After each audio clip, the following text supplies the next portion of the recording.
嗨，我芝麻。最近疫情很恐怖，大家口罩要戴好。没事少出门，待在家看芝麻的影片。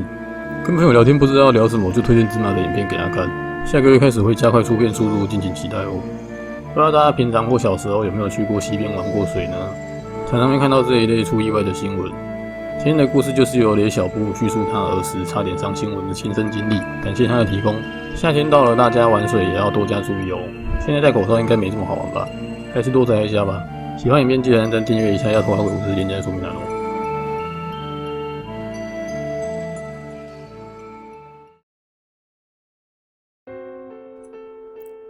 大概12岁那年，我跟家人还有亲戚们去河边烤肉。因为亲戚们都住比较远，所以平辈中谁是谁都不是很清楚，都只以哥哥姐姐称呼他们。那天天气很热，所以我们小孩去旁边的小河玩水，大人也特别交代我们不要往中间走，只能在河的边缘玩。玩着玩着，稍微有点腻的时候，我在一旁盯着水里的鱼发着呆，突然，哥哥，有人叫了我。我回头一看，是一个看起来小我1-2岁的女孩，背光的她看着我，我看不到她的脸。有这年纪的小孩吗？对她好像没什么印象。但我想，这里也不是只有我们一家亲戚，也有其他户人在这边烤肉，应该是谁家的小孩吧？我们一起来玩憋气。啊？憋气？我可不想把头发弄得湿哒哒的。我转过头继续看着河面，可是我的话还没说完，头就这样被硬塞到水中。我的双手不停拍打着，但怎么样就是离不开水面，头仿佛被死死压着。手往上伸，却摸不到是什么压着我。我转过头，看到几个哥哥姐姐往我这走来。救星来了，快救我啊！这几个人以为我在玩吗？我的身体伴随着嬉笑声，突然被推了一下，我往旁倒去，变成整个人扑进了旁边的深水里。而我一个重心不稳，跌下去时，脚似乎抽筋了，痛到连游泳的力气都没办法，而我也已经没气了。我还这么年轻，最要……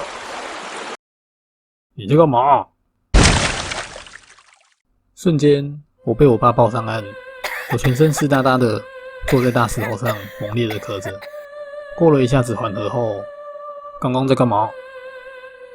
我将刚刚发生的事，那个小妹妹还有哥哥姐姐以为我在胡闹，推了我的事跟我爸说，而我爸却跟我说，他一直看着我，本来好好的，头突然往水里泡。本来以为双手拍打的只是在抓鱼，结果一看到哥哥姐姐们推了我，听到我跌到水里的声音，才赶快冲过来。他说其实哥哥姐姐有来拉我，却都拉不动，感觉有什么东西硬压着我似的。我们身体都湿透了，上岸各自擦拭好身体后，其他人快乐的吃着东西，好像刚刚什么事情都没发生一样。而我魂不守舍的坐在旁边，一脸惊魂未定的呆滞着。我爸也叫我回家前一个字都不要提，吓都吓死了，哪敢说啊？那天回去，我发了高烧，吃了临时退烧药，身体才好些。亲戚们得知此事后，赶紧带我去收金。我爸把事情经过告诉庙公，我也叙述当时有个小女孩找我。庙公眼神很严肃地说，我遇到水鬼小孩抓交替，已经有一些魂魄被勾走了，他现在在外面等着我出去，随时想要我的命。后来庙公在我身上做法，给了我一些符烧水喝，还叫我沿路回家时去摘路边的花草回去泡澡。说也奇特，不知道是喝了符水还是见鬼的关系，那阵子我好像一直看得到常人看不见的东西，3不5时的被吓。泡花澡还害我皮肤过敏，全身痒到不行而去看医生，吃跟擦了好一阵子的药才好。幸好后续可以确认的是，我也没再看到那个小女孩了。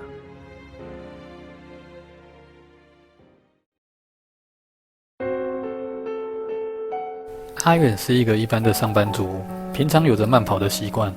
下班第一件事不是回家，而是换上跑步鞋跟一些轻便装备，去公司附近的公园慢跑。一般人的慢跑习惯可能都是固定跑几圈、几公里，但是他的慢跑习惯不是以距离计算，而是以时间计算。反正就是一直跑，一直跑，固定跑到晚上8点才会回家吃饭。如果有时候下班比较晚，即使只剩下半个小时就到8点，他还是会跑到8点才离开。而阿远也没什么跑友，一直以来都是自己一个人绕着公园跑步。这时间正好是吃完晚饭的时间，公园里也会有着各种吃饱后来运动的人。阿远每天慢跑都会大概看一下公园里的人在做些什么，还有哪些生面孔、熟面孔。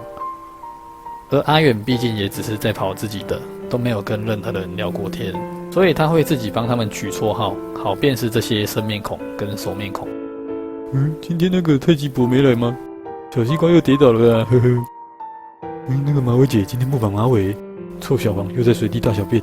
就像这样每天观察着公园内的生态，时间总是过得很快，一下子就到8点回家了。这天，阿远一如往常的慢跑在公园，跑着跑着，耳边传来了一阵嬉笑声。阿远看了一下，不远处是一群小孩在玩闹着。那群小孩，阿远平常也都会看到，年龄都是介于2岁到5岁之间，都是家长带来公园的。家长们都会在一旁谈论着八卦闲聊，放任小孩在那边玩耍。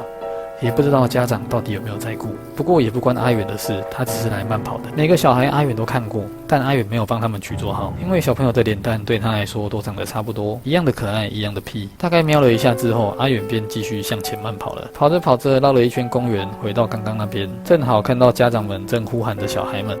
7点半了，只要看到家长呼喊小孩，就知道时间是7点半，因为这群家长们都是固定这个时间准备离开的。阿远继续跑着，跑着又回到了刚刚那边。那是谁去了？阿远看到刚刚那群小孩玩乐的地方站着一个小孩，好像没看过他。他爸妈呢？那个小孩背对着阿远，穿着短袖短裤，抬头看着天空。四周虽然不止他一个人，还有一些长辈也在附近，不过看起来都不像是他的家人。迷路，不想回家，在等人来接。可能家长应该只是在附近，只是没有在视线范围内而已吧。阿远继续往前跑。又跑了一圈，那个小孩已经不见了，而阿远自然也没有多想，往前慢跑了一下，8点一到就回家了。到了隔天，气象好像说晚点会下雨，下雨的话再撤退吧。阿远慢跑着，今天似乎会下雨，公园没什么人。到了快